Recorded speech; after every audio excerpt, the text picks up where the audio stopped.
Sunday के short story में आपका फिर से स्वागत है। आज मैं फिर से आपको एक बहुत छोटी सी इंटरेस्टिंग कहानी सुनाने जा रहा हूँ।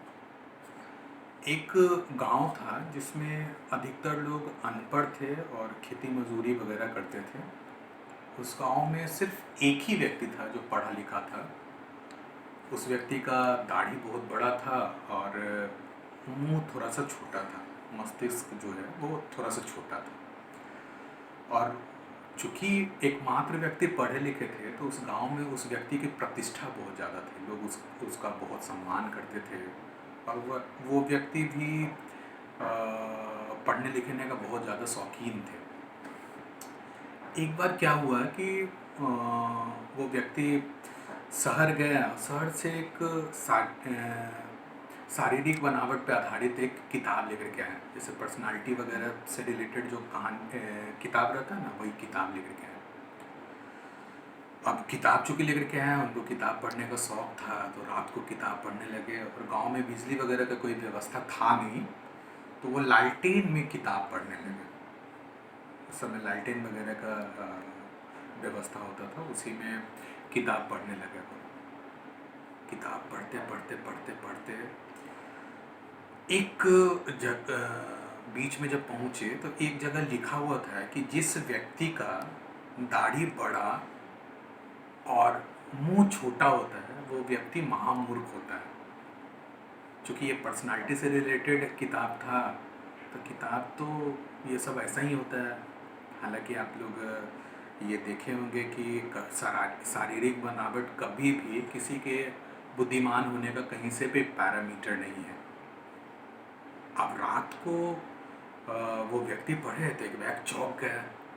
चूँकि वो व्यक्ति काफ़ी सम्मानित थे तो कहीं ना कहीं वो अपने आप को एक इमेज में बांधे हुए थे कि इस गांव का सबसे बुद्धिमान आदमी हम ही है। इस तरह के इमेज में बांधे हुए थे। अब उनको लगा कि कहीं ना ये किताब किसी के हाथ लग गया और ये किताब का ये लाइन कोई पढ़ लिया है कि जिसका दाढ़ी बढ़ा मुंह छोटा होता है वो व्यक्ति महामूर्ख होता है, तब तो उनकी सारी प्रतिष्ठा ही चली जाएगी। भयभीत होकर के वो सोचने लगे क्या करे क्या करे। तभी डिसाइड किए कि दाढ़ी को ही काट देना, क्योंकि मुंह को तो बड़ा कर नहीं सकते थे। वो उपाय सिर्फ एक ही था कि दाढ़ी को उड़ा दिया जाए। अब रात को उस तरह कैंची वगैरह ढूंढने लगे। रात आधी रात था, वो मिला नहीं उनके पास, हो सके अवेलेबल नहीं होगा, नहीं मिला। अब इन बेचैन होकर सोच रहे हैं कि क्या करें। तभी उनको देखा कि अरे वो लैंप है उसमें से तो लौ तो निकल ही रहा है, क्यों ना मैं अपनी दाढ़ी को जला ही दूं। वो गया लैंप का शीशा निकाले और अपना दाढ़ी को लौ के सामने रख दिए। दाढ़ी जो है सूखा घास की तरह जलने लगा और जलते जलते वो पूरा मुंह और पूरा शरीर को पकड़ लिया आग और उस व्यक्ति की मृत्यु हो गई। अब आप ध्यान से सोचेंगे तो आपको लगेगा कि उस व्यक्ति की मृत्यु का जिम्मेवार कौन था। तो उस व्यक्ति की मृत्यु का जिम्मेवार उनका अपना इमेज का बंधन था।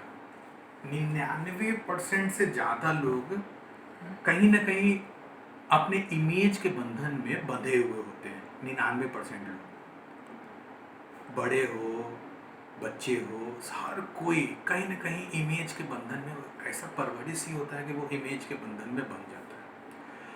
और जैसे ही वो कोई व्यक्ति इमेज के बंधन में बन जाता है तो कई लाइफ के कई पहलुओं से वो वंचित रह जाता है। बहुत सारी चीज़ों को वो समझ ही नहीं पाता है। वो इमेज का ऐसा वो पिंजरा तैयार करता है कि उससे आगे निकलने का कोशिश ही नहीं करता है।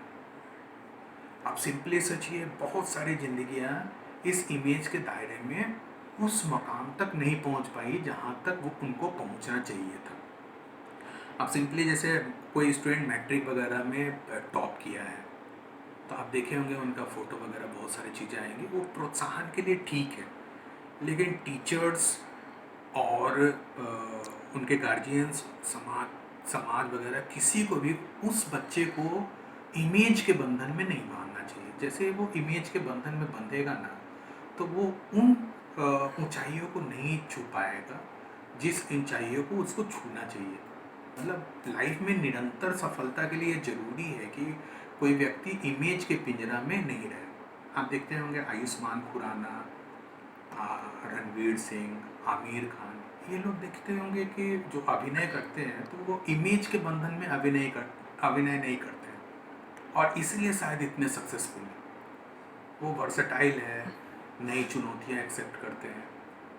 और बच्चे जो हैं वो इमेज के अगर बंधन में बंध गया, नन्हे उम्र के बच्चे, कम उम्र के बच्चे, तो वो कभी भी हार स्वीकार करने की स्थिति में नहीं रहेंगे।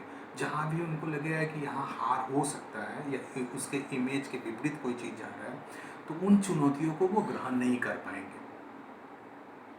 इनफैक्ट अब तक के सबसे महानतम क्रिकेटर सचिन तेंदुलकर के साथ भी इमेज के विपरीत कई घटनाएं हो चुकी हैं। मुंबई में वानखेड़े स्टेडियम में उनको बूइंग कर किया जा चुका है, इंग्लैंड के खिलाफ हुटिंग किया जा चुका है। और कोई भी दूसरा व्यक्ति रहता उस बड़े इमेज का और अपने इमेज के दायरे में रहने का कोशिश करता तो कभी भी वो वापसी नहीं करता। और आपको मालूम है कि 2008 में ये घटना हुई थी, 2013 तक वो खेले, और 8 से 13 तक का उनका जर्नी है, स्टैटिक्स देखिएगा तो काफ़ी शानदार है। तो चीज़ें ऐसी होती है, और गार्जियन, माँ बाप और टीचर्स का ये दायित्व है कि कभी भी अपने बच्चे को किसी एक इमेज के बंधन में बंधने नहीं दे, उनको बंधन से मुक्त रखे, ताकि वो उन ऊंचाइयों को ग्रहण कर सके, उस एक्सीलेंस को ग्रहण कर सके और निरंतर ग्रहण कर सके। ठीक है, फिर कल मिलते हैं हम लोग। आज की कहानी